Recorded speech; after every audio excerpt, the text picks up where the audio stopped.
Live, Laugh, Larceny discusses true petty crimes that may be disturbing to some. Or could be easy listening to all you psychopaths out there. All stories are based on actual events, but details may vary. Listener discretion is not advised.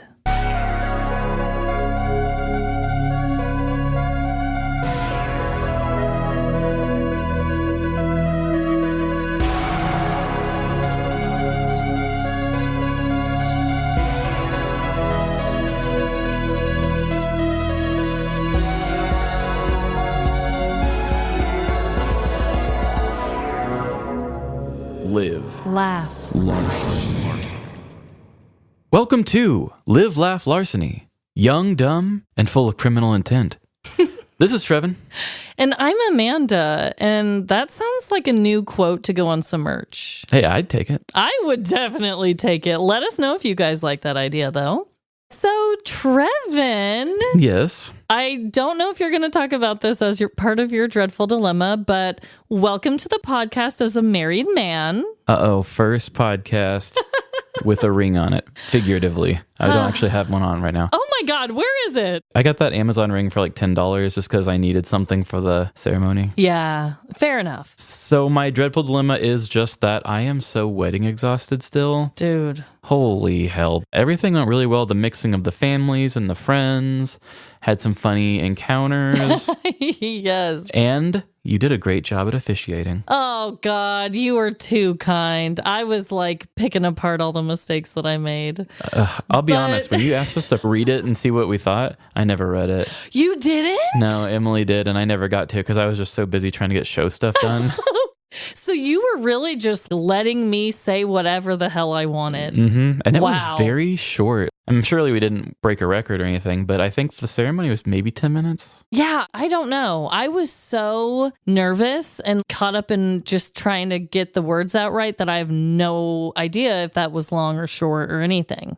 But I think it was pretty short, honestly. It's funny that you bring that up, though, because I don't know if your dreadful dilemma keeps going, but my dreadful dilemma were the mistakes that I made during your ceremony. And I just wanted to kind of poke fun at myself a tiny bit here. I think that, the script that I put together that you didn't read, I think I did hear it, though, and you did great. I thought that went well. I thought that I projected well. I thought that I, standed there and tried to look confident pretty well. However, the things that I'm beating myself up about, I'm sure you remember this once I say it, but I'm standing up there. I have my little folder. And I was trying to be cute with my folder, okay? I'll admit it. And I think that was my downfall because on the left-hand side were all these cute little pockets. And so I was like, oh my God, I have all of this minister shit that they sent me. I want to put my little minister card in there, my little clergy woman parking pass in there. And then I put your guys' rings in this tiny little clear pouch thing. And then I had my script on the other side. So I was like, ooh, I am killing it. So we get up there, we do the wedding. You guys are doing your vows. I listen to yours. They're so good. Of course, it's Trevin, for God's sakes. Of course, he's going to have like the most well-written vows. But as Emily's doing hers, I feel bad because I already knew what hers were. I read them the night before to proofread, and they were beautiful as well. But I was so worried because I knew after her vows, it was my turn to get the rings ready. Okay. You're already tripping all over yourself just telling the story. I know, just telling the story, I'm getting flustered. And it already happened, and we already survived it. But reliving it, I'm just like, oh my God.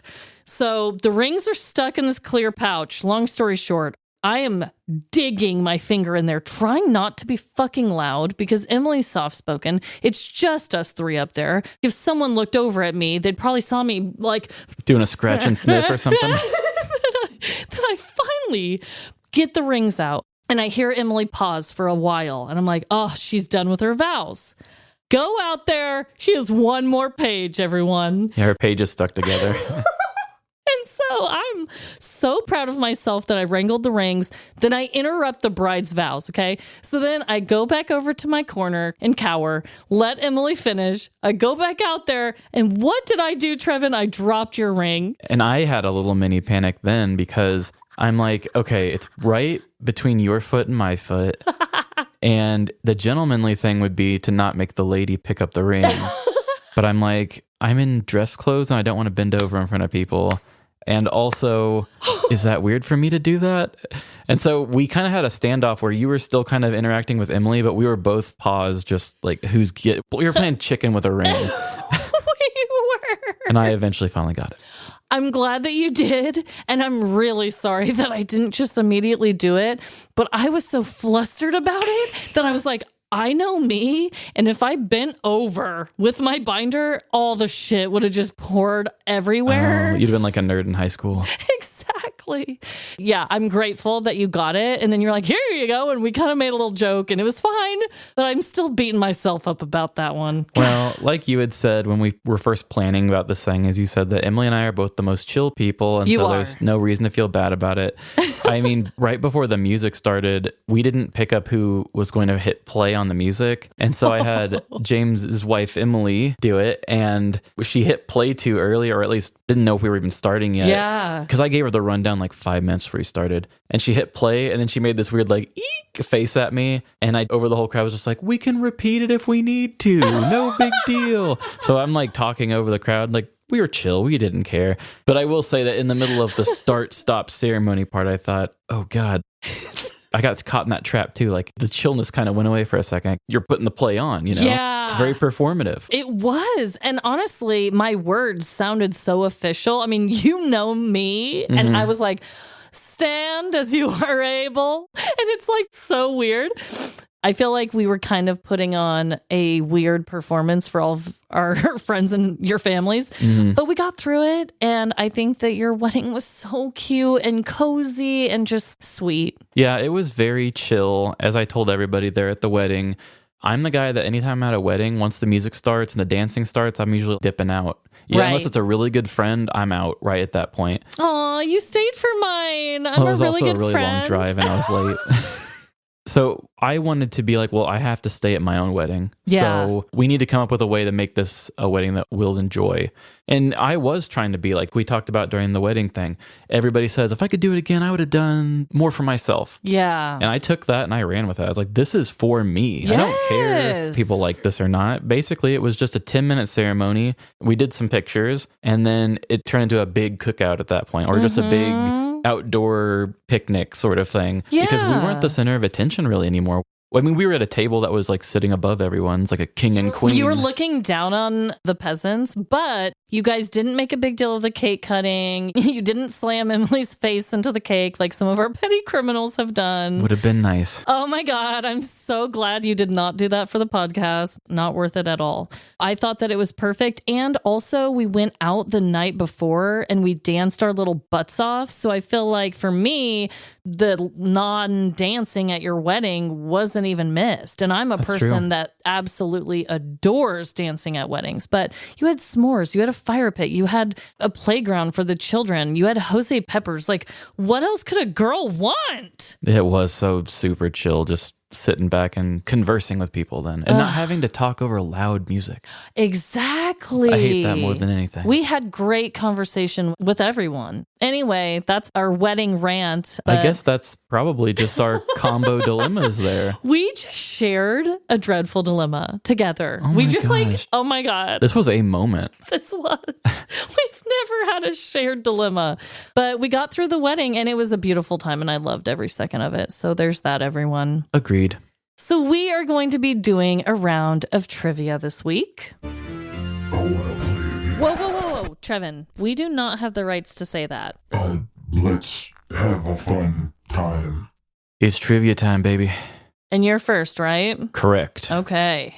So this week, my trivia is going to deal with U.S. history and armed forces. Oh, my God. Okay. Something I'm sure you're very good with. Not something I'm super familiar with, but I'll try my best. So, in the 1960s, Operation Chase was a United States program that disposed what into our oceans? Is it A, weapons and explosives, B, unidentified bodies from Vietnam, or C, tons of contaminated oil? Oh, God. I hate every option. I pictured every single one of those in my mind, and I didn't like it. I feel like the oil one is too obvious, And I don't think that you would be telling me that today. So I'm going to go with B, the bodies. You are on the right track, but you're wrong. Oh, man. It is weapons and explosives. Oh, my God. Okay. Go on and explain yourself. And I'm just coming off of Wikipedia. Don't hate me. Good old Wiki. But I found out about this and I thought this was very interesting. Operation Chase. Chase is an acronym, and this is the stupidest acronym I've ever heard used for military. Chase, it stands for cut holes and sink 'em. Yeah, cut holes and sink or M, them without the TH. Sink 'em. Sink E-M. Yeah, so that's what the E in Chase is No fucking way. Okay, I'll So- accept it. It's not even good. That's not even good at all. Oh, anyway. Ugh. So it was a United States Department of Defense program for the disposal of unwanted munitions at sea from May of 1964 until the early 1970s. Which I thought this was a really good one to throw you off too, because why would America want to get rid of their guns? Yeah, I'm like, are they defective? What is the reason?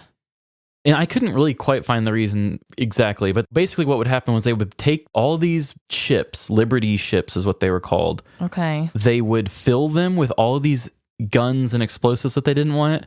They would tow it out into a certain part of the ocean, and then they would, some sort of mechanism where they would basically just, they would open the sea cocks, is what they're called. Oh, no. Can't believe I almost didn't say that. So glad you did. And then they would fill up with water and they would just sink. So not only are they throwing away a bunch of ammunition and explosives, but they are taking giant ass ships and just sinking them to the bottom of the ocean with them in it. That just seems really wasteful and weird. I mean, I'm not a huge gun person, obviously, but a lot of people here are in the US, so that's weird. Right, but it just seems like with America's military, they would want to hold on to all the guns. Munitions were loaded onto ships to be scuttled once they were at least 250 miles offshore.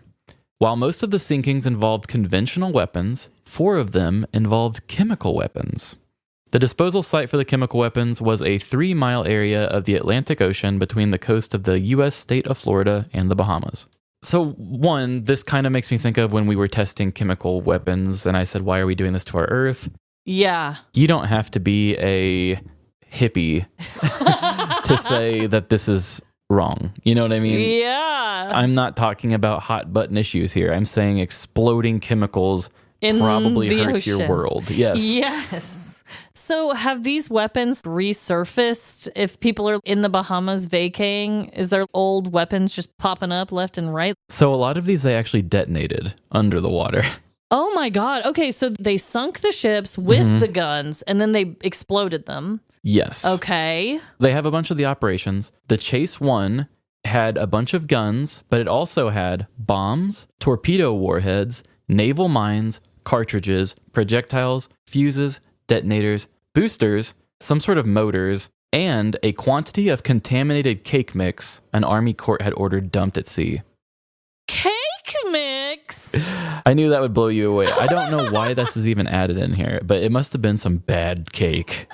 Yeah, it's like put that with the chemical weapons. That cake sucks. A trash can won't even hold this cake. They're like, you know what, men? Load up these explosives and take that cake batter with you. That's how they made it sound. This one was sunk 47 miles off from where San Francisco is. It was 9,799 tons of weaponry that was sunk in just that one alone. But just to kind of explain another one, Chase 3 was packed with explosive cargo, and it was set to detonate at the depth of 1,000 feet. There was a couple other ones that unexpectedly went off on their own. Oh, come on. But nobody was hurt. It was just explosions in the water. And then there was a couple other ones where they didn't explode them, but I guess they weren't as worried about those. Meh, out of sight, out of mind. Whew, okay. You have hit us with a lot of really concerning bomb facts ever since you saw that movie, Trevin. It's true. What's the name? Oppenheimer? Yes. So I also have some trivia for you, Trevin. Hit me. I am very interested to see if you'll get this one right. What is the combined length of the world's longest fingernails? Ew. Is it A, 25 feet, B, 36 feet, or C, 42 feet. So usually when those fingernails get long, if I remember my growing up in the 90s and seeing Ripley's Believe It or Not on TV, those fingernails always curled real goofy. It depends. I've done a lot of research into this. Everyone's nails kind of grow differently. It's a whole thing. But what do you think? The longest one you said was 42? Yes. And it's combined for all the nails combined, okay? 25 feet, 36 feet, 42 feet. I'm going to go B. And you're wrong. 42, isn't it? It's 42. I almost said 42. It's okay. We both got it wrong. So, C, 42 feet. Technically, the length is 42 feet and 10.4 inches, or 1,306.58 centimeters. So I want to tell you guys a little bit about this lady because I did a whole deep dive into her. I know I do a lot of Ripley's people, but they fascinate me to no end. Well, there's a reason why it was successful back then. Yes, and they always have an interesting story of how they got there. So anyway, the record holder comes from a woman named Diana Armstrong from Minnesota here in the U.S. I didn't expect it to be an American. Yeah. She has been growing her nails out for 25 years, ever since the tragic passing of her teenage daughter. So the backstory is a little bit sad. Apparently, it's because her daughter was the one who used to do her nails for her. And then once she passed, she kind of felt like, even though people kind of looked at her weird for it, it was her way of holding on to her memory. So I can't really fault her. Everyone grieves differently. And honestly, I mean, she did end up winning this world record for it. So her family eventually came around, but apparently they were all like, what are you doing? Cut your nails. But once she explained the deeper meaning, they were all behind her on it. Life sounds so hard with that long of nails. Oh my God. And when I show you the pictures, you're going to be like, whoa. A couple other facts. Diana's nails take about 5 to 6 hours to paint and would take about 15 to 20 bottles of nail polish to do it. Her longest nail is her right thumbnail, measuring 4 feet, 6.2 inches. Her smallest nail is her left pinky nail, measuring 3 feet, 7 inches. So let me show you a picture of her. And I'm not going to lie, she looks like such a powerful woman in this photo that they took of her. They painted them all. Oh. Her nails grow out very thick, like the consistency of a twig almost. But I've seen others, like there's another man that grew out his nails for years and years, and his were curly. Those are always what I saw. And then there was another woman who was also from the U.S. who she used to have the world record for it until she got in a car wreck, and actually her nails got broken off. And she said she's never going to grow them out again. So I looked up a bunch of different people, but her nails were manicured and straight, and they just had a slight curve. And she like filed them. They were thin like a normal nail, whereas hers grow out really thick, really thick. So everyone's nails grow out differently, I guess. I just can't imagine what your quality of life must be like with those nails. Like, she can't really drive. She said for a while she was in kind of a depression after that whole thing happened. So she probably did just stay in. For like 25 years? Is that what you said? Yeah. I don't know. I imagine she had to get out at least a little bit. It would be hard, but I think once you have that, it probably just becomes a part of you. Yeah, I guess you said they were pretty thick, so she probably doesn't have to be as careful as I think you would have to be. Right. I'm thinking about it like carrying icicles, be careful. Yes. They're going to just fall off from shaking them too hard. Yeah, and for people with thinner nails, I'm sure it is way more like, but I don't know. Hers are very, very strong. So now is the time that we all love in our show. The Ripley's Recap. Nope, it's ads.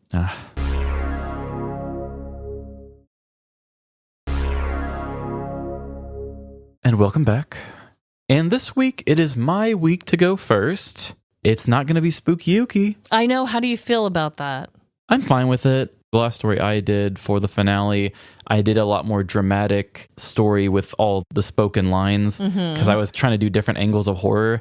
And I thought, I just really want to get back to my dramatic sort of Dateline vibe for a bit. Yeah. And actually, while we were doing our spooky trilogy weeks, I actually had a local crime happen, and I was so mad. I was like, I have another week of this because I wanted to do it fresh. I wanted to do it like the week of. But hey, Halloween happens. Oh my God, okay. I'm trying to think what it could possibly be. Yeah, I saw it and I thought, I don't know if I need to call dibs on this, but you never talked about it, so. Oh my God, okay. So let's just jump on into this and we'll discuss after.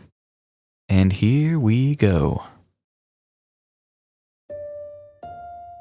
Throughout our lives, we all experience emergencies. From the pounding of your bladder after drinking a 32-ounce soft drink on a long road trip, to unexpected contractions from a baby showing up before its due date. There is a wide array of different things that we consider to be emergencies. With the hustle and bustle of our modern lives, it can be difficult to navigate a personal emergency. Our world stops for no one. In a lot of cases, your crisis just becomes an inconvenience for everyone else, which in turn makes everyone else an obstacle in your emergency. But with modern problems comes modern solutions. In 1487, the Spanish forces created the first horse-drawn ambulance to transport their injured during the siege of Malaga. By the 1830s, civilian variants were created for regular people having medical emergencies. People knew that the more complicated and busy our world became, the more there was a need to safely maneuver these situations. Whether it be a large amount of water to a fire, a quick trip to a hospital, or the catching of a runaway thief, a civilian vehicle was not equipped with the ability to demand enough respect and caution for aiding in these situations. This is where emergency vehicles come in. With the latest in crisis technology, the emergency vehicle was made for getting the attention of anyone on the road. Exclusive paint jobs, bright lights, deafening sirens, and annoying horns. Emergency vehicles were created to cut through the needs of bystanders and allow obnoxiously safe and speedy travels to a needed destination. With sirens blazing, no ordinary citizen would dare obstruct the path of one of these high-speed cringe-mobiles.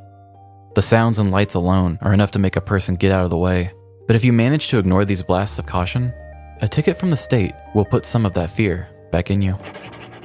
Whether it be the fear of lost lives or lost wages, the geniuses behind the emergency vehicle thought of everything to make you obey. Little anxious weirdos like me are naturally afraid of uncomfortable noises and being in the way. Doesn't hate me. While assholes who think they own the road are usually greedy about not wanting to lose any of their hard-earned cash. Curse you, government! This strategy has proven to be the most successful in aiding municipalities and the emergency vehicles they deploy. But like most things in the hands of humans, not everything works according to its design. Today, I'm going to tell a story that will leave you questioning everything you thought you knew about people, vehicles, and what constitutes an emergency. So buckle in. Put your phone down, and above all, obey.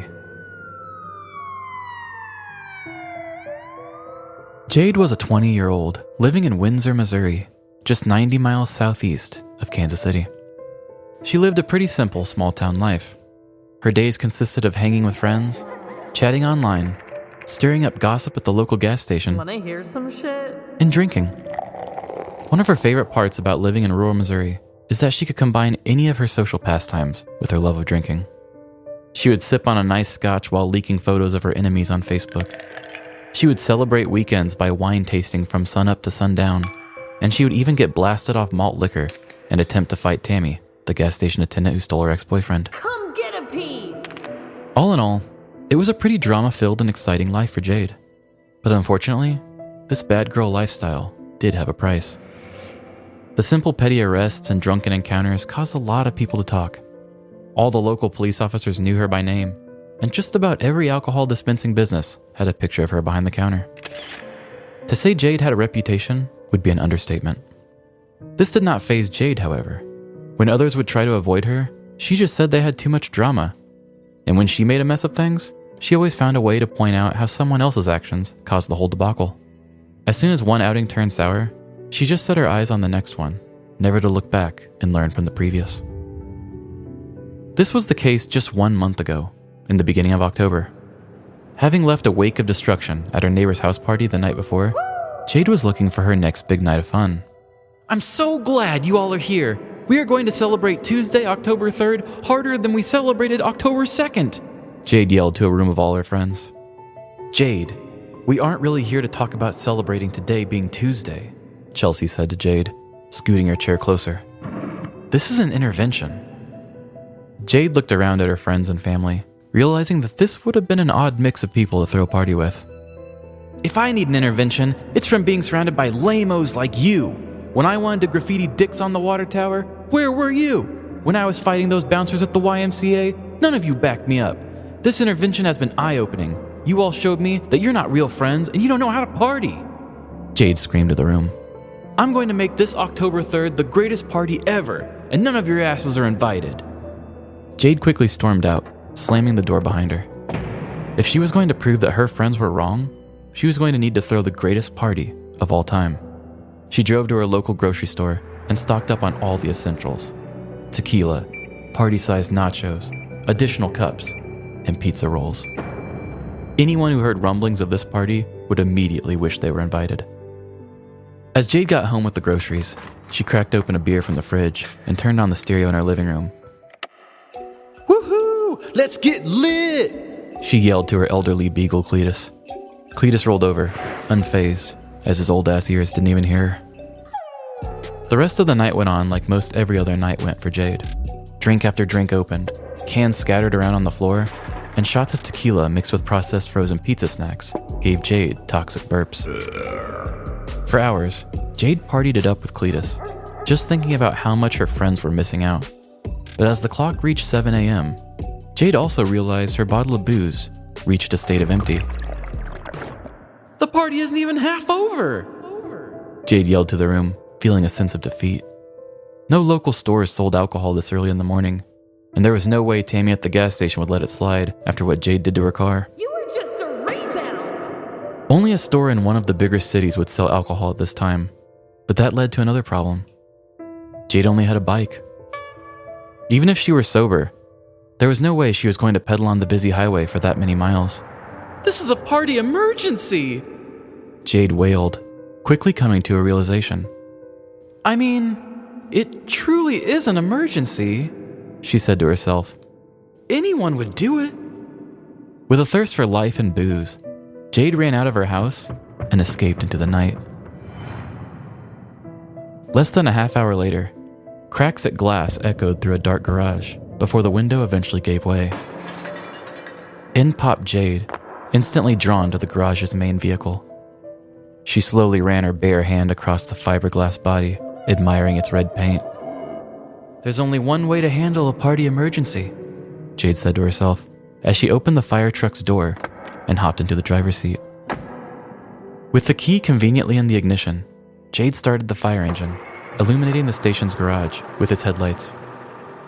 Jade flipped around levers and pressed buttons, trying to open the station's garage door. No combination managed to aid her escape. She knew it was just a matter of time before someone in the station came to check on the commotion. This is an emergency! Jade yelled to herself as she punched the gas and drove directly through the garage door. The fire truck slammed into the closed door of the garage, pulling the entire gate down and driving over it. With the emergency vehicle out of the station, Jade exited the lot and headed down the road. We must save the party! Jade yelled as she veered off the city road and into a tree. Jade awoke sometime later with her head pressed against the fire truck's steering wheel. She wiped the sweat from her face as she heard a noise outside of the truck. Please, step out of the vehicle, a voice from outside shouted. Jade put the truck in gear, prepared to attempt an escape. But before she accelerated, Jade looked out the window to see a taser pointed right at her. On the morning of October 4th, the Windsor, Missouri fire station reported one of their fire trucks stolen, having crashed through the station's closed garage door. Soon after, police were called about a fire truck crashed into a tree of a residential home, about a quarter mile from the fire station. As police arrived at the scene, they found 20-year-old woman Jade Gibbs behind the wheel, drunk and attempting to escape. As the officer confronted her, one civilian jumped through the other door and pushed her out of the fire truck, resulting in a long foot chase. Once caught, Jade was put in handcuffs, where she was able to break free and attempt another escape. Catch me if you can, bitches! After being apprehended a second time, Jade once again broke out of the handcuffs, Nothing can contain me! trying to escape through the police car's front door. 3 different officers wrestled her down as she resisted arrest, resulting in one tasering her in the stomach.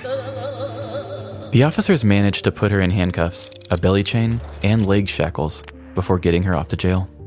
Jade Gibbs faces felony charges for stealing property greater than $25,000, burglary, property damage, and resisting arrest. She was held on a $100,000 cash-only bond, and the trial is still ongoing.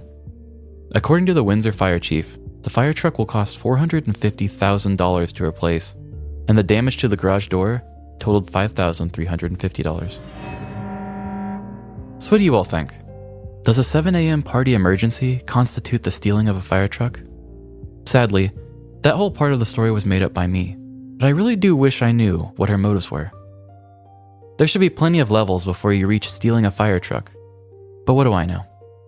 One person's inconvenience can be another person's emergency.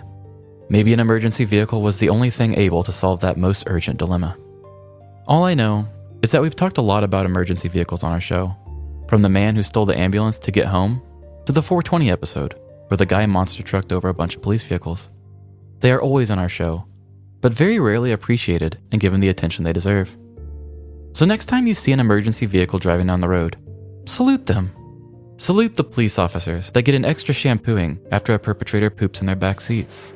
Salute the fire trucks that burn up millions of dollars in fuel just to save a cat in a tree. And salute the ambulances that rush to hypochondriacs who are clearly wasting their time. Because they are all emergency vehicles, even if they are acting on someone else's idea of an emergency. Oh my. So first of all, I did find a connection, so that's good. I'll tell you about that later, but I already have an idea.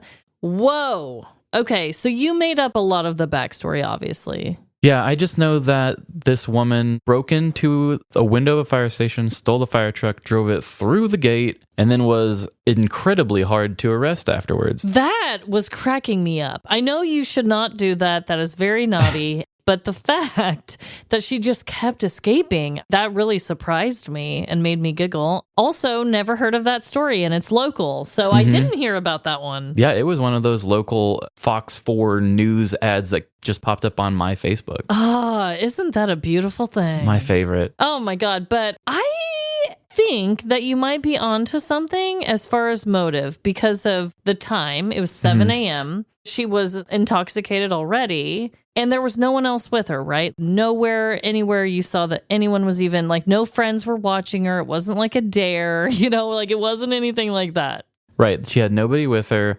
So there was only like one article that said she got a DUI too. A lot of the articles only seem to focus on the felonies.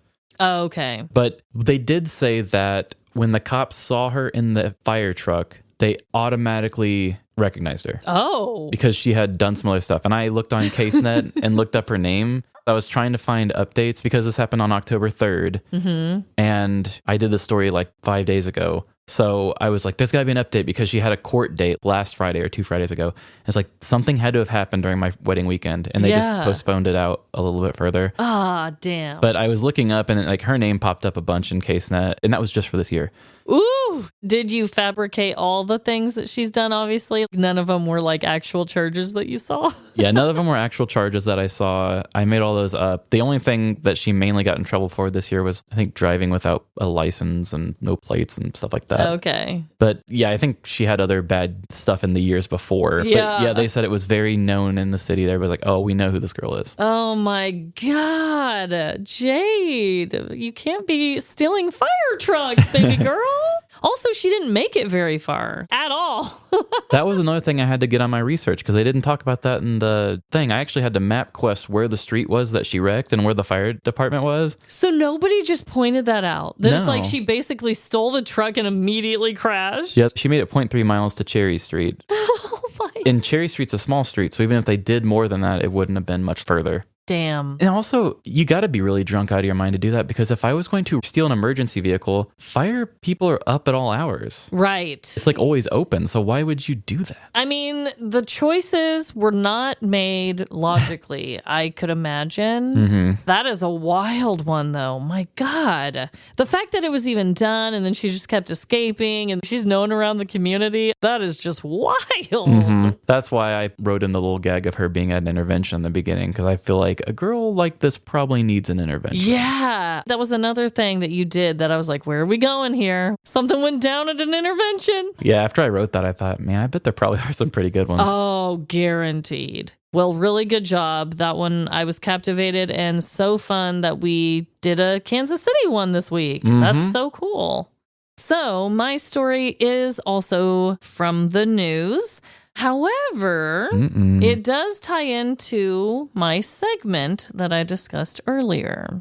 Also, before I tell the story, and I mean, this is a given, right? Like, people who know our show know that this is probably the case for all of our stories, or a huge chunk of them.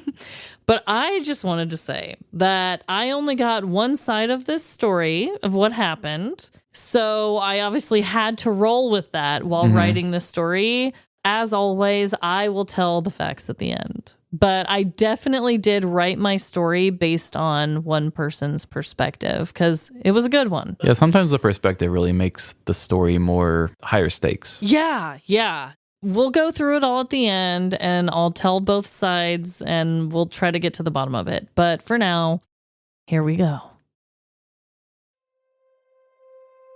You can tell a lot about a person from their nails. Chewed nails nibbled down past the quick show signs of a worrier.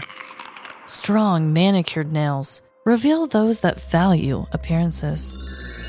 And dirty nails filled with dirt and dried boogers either belong to a child or an adult that never recognized the importance of hand washing.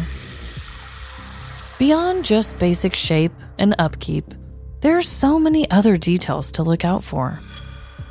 Nail polish colors can be another indicator of someone's personality or mood. Bold red nails possibly represent passion or flirtation. I'm so horny. While pale pinks usually mean that the wearer doesn't have time for any bullshit. Now get lost. Clip-on nails are usually worn by busy people who still want to look good each week, while gel manicures are for people with more time and patience, searching for longevity. Regular nail polish represents effort, skill, and time from a person. However, it can also expose any messiness involved.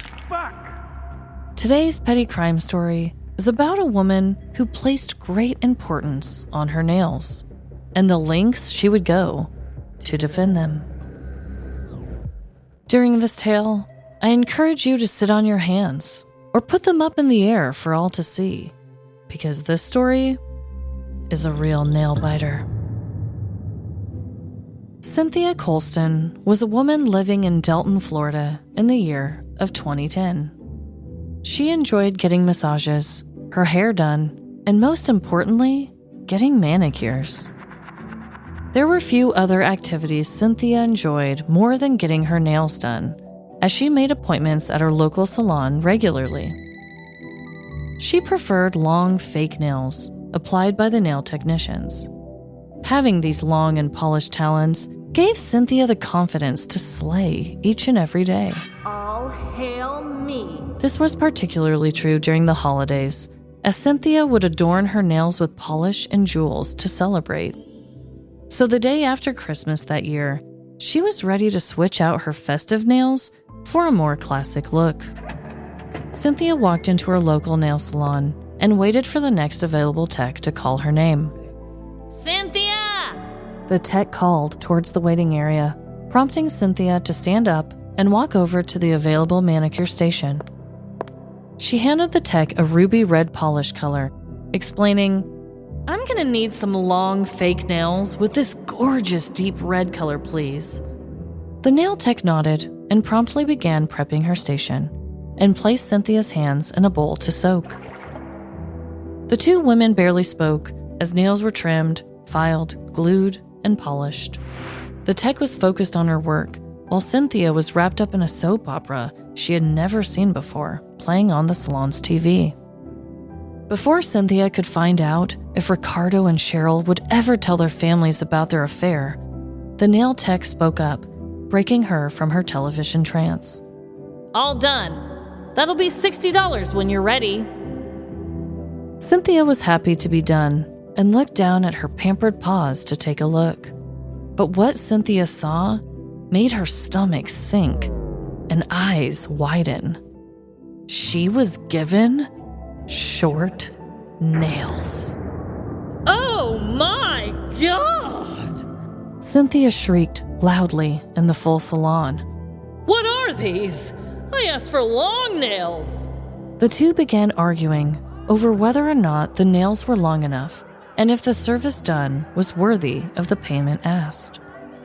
The volume of their voices continued to build, each defending their stance on the nail quality. The nail tech pleaded her case, still grasping into her nail clippers, when a sudden arm movement caused the clippers to slip out of her hands.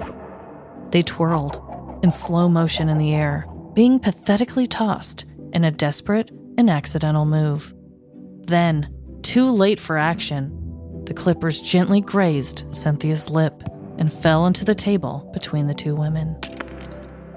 Both women gasped collectively, causing Cynthia to grab her cell phone and dial 911. She rushed outside as her phone rang and was quickly answered on the other end. 911, what is your emergency? A dispatch officer calmly asked. I need to press charges. I just went to a business, and they did not treat me well. Cynthia huffed into the phone and began to tell her version of the events. After giving her location, she was told officers would be arriving shortly, and the phone call ended. Cynthia stood outside, waiting. She kept looking down at her short, stubby nails and was getting worked up about the ordeal all over again. When minutes had passed and no officers had arrived, Cynthia decided to call 911 again to check in. 911, what is your emergency? A dispatch officer asked cautiously. I've already told you about my emergency, and there is still no officer here. Cynthia shouted back at her cell phone as she paced back and forth. Dispatch reassured her that officers were indeed already on the way, and to try and remain patient as the call again ended. Eventually, a local sheriff's deputy arrived on the scene to speak with Cynthia. She recounted the story of her request for long nails and held up her shorter ones for the officer to examine. However, with no injuries or witnesses, the deputy informed Cynthia that the beautician could not be charged simply because of a bad manicure. I'm sorry, ma'am. Your nails sure do look purty to me. The deputy said as he finished up stating his findings. But Cynthia couldn't agree less as she dialed 911 for a third time.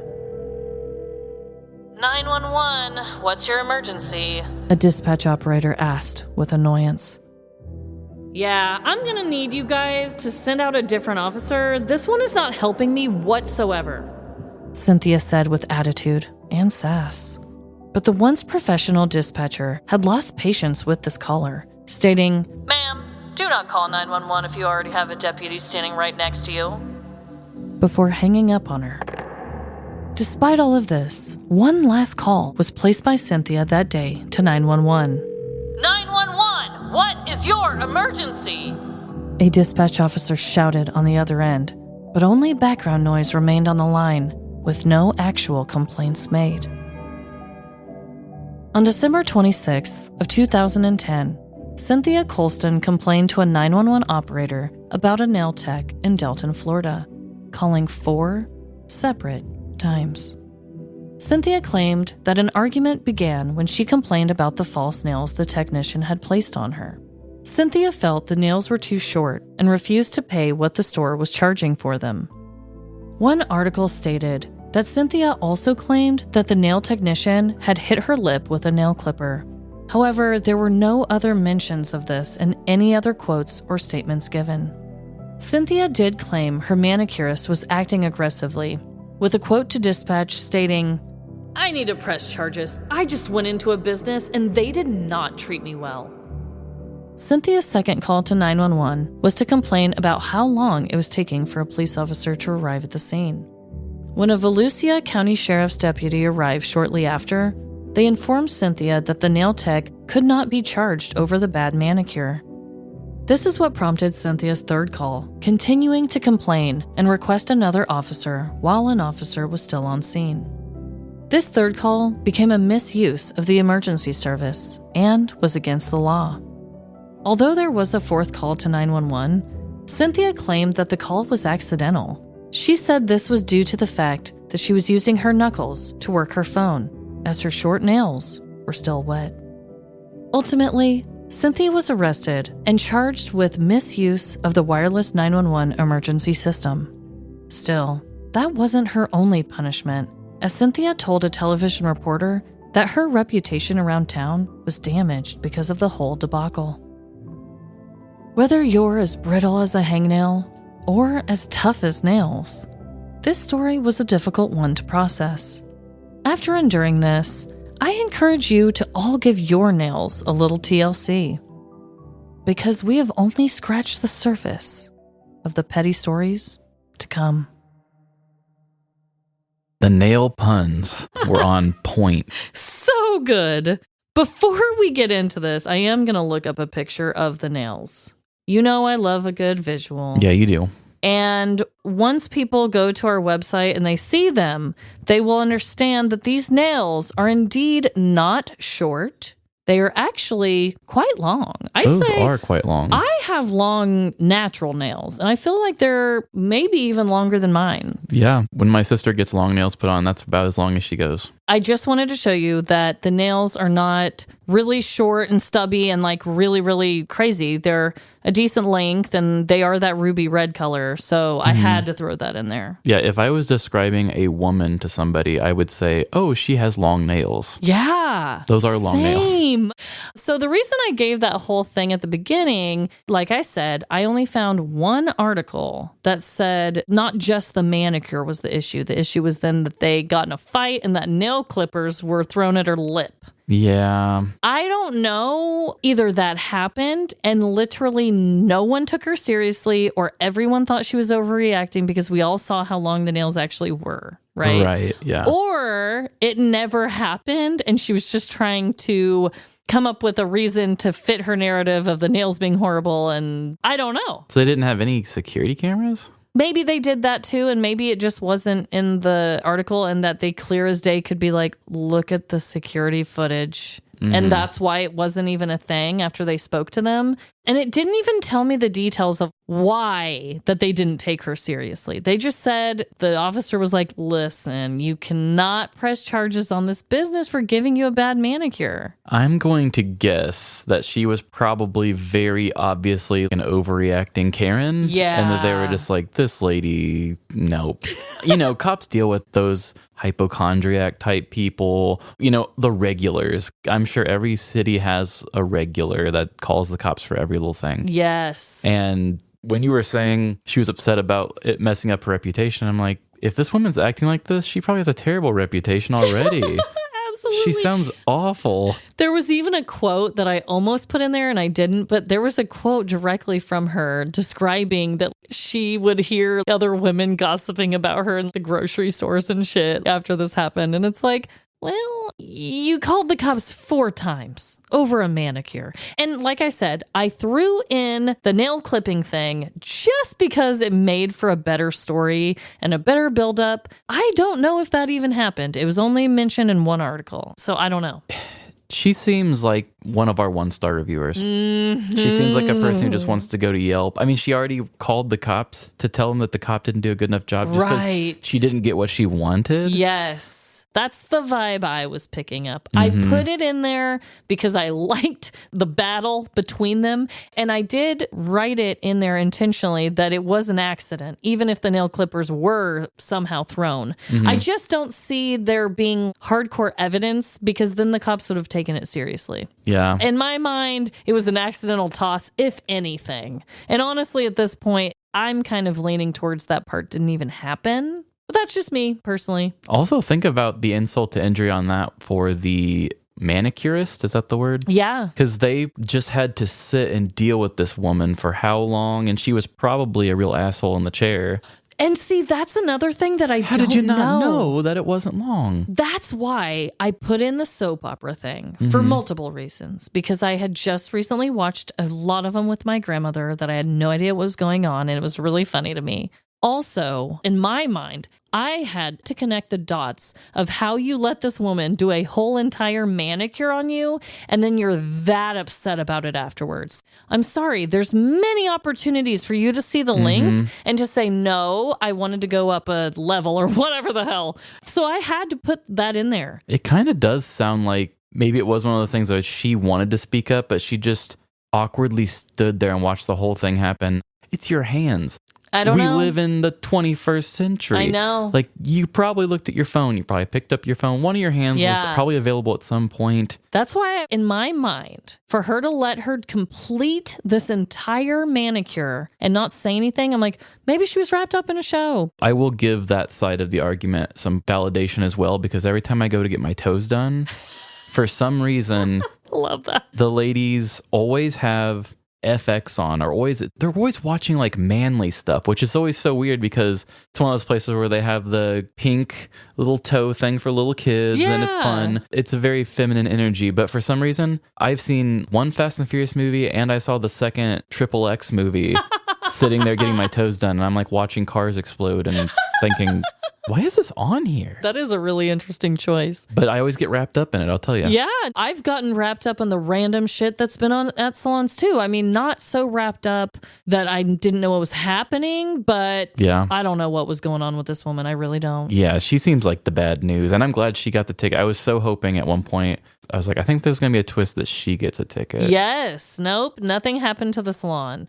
So my connection is that both of our ladies that we discussed today, both of them have a very skewed opinion on what is an actual emergency. Yes, I like that. We both stuck with emergencies. My woman thought this was such an emergency that she had to call. And your woman thought it was such an emergency that wherever she had to go that she had to steal the fire truck. So they both had a very skewed perception of like, this is an emergency. I have to do something drastic. If we wanted to get some hate clicks, we could name the episode something about dramatic women. Oh my God.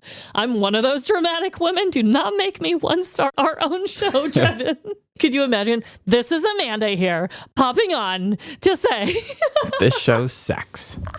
The connection I was going to go, it was like not as good as your connection. Yours is the best. We're going with that. Okay. But I was just going to say at the very end, we both kind of had repetitive things happening. She kept making multiple phone calls. My girl kept breaking out of the handcuffs. Because I always have a hard time writing stories where the same thing happens multiple times. It's like, how do you keep people engaged? Yeah. Like when I did the story when you were on your maternity leave about the woman who kept getting arrested for cranking the rock music. Oh, yeah. And she got arrested like 4 or 5 times in the span of 24 hours. Yes. I think I did 3 of those in the story, and then I just put 2 in the recap. Because like, I can't keep making this funny. I can't keep doing this. I know. That's why I was trying to make my operator have multiple different levels and tones because it was happening so much. I don't even know if she got the same operator all 4 times, but in that story, I needed that to keep it going. Because yeah, I was like, oh my God, stop it already. But I guess if we're not going to say repetitive actions, I mean, both of them could not let it go. Your woman's like, no, I'm not getting arrested. I'm going to escape. And this one was like, no, I'm not going to let this normal manicure go. I'm going to get my voice heard. Yeah, very persistent. Persistent as fuck. And also, like I said, just the most skewed perceptions. They were persistent about their perceptions, okay? And I didn't like it. No, that's the one thing I love about our shows. We don't talk about this, and then just some of the connections we come up with force us to make it connect. But we're like, we did that on purpose.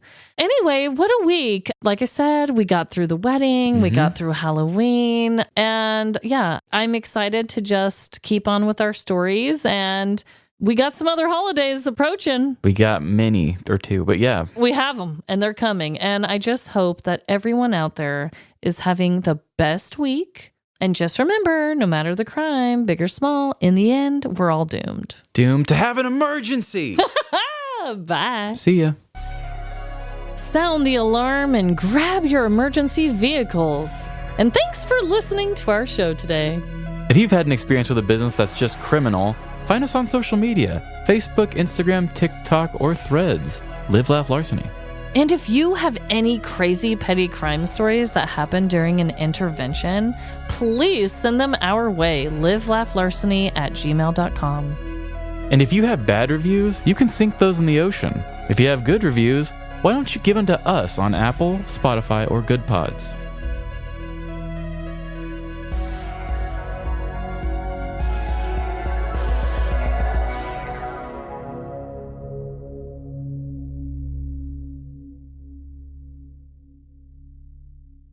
Also, side note, my daughter sings that song almost every night. The pee in the shower song? That's like a song. Like, that's not even just something she just made up for that recording. Like, this is like her song. Damn. Hey, baby, peed in the shower, baby. Yeah. Hey baby, I peed in the shower, baby. Hey baby, I peed in the shower, baby. Hey baby, I peed in the shower, baby.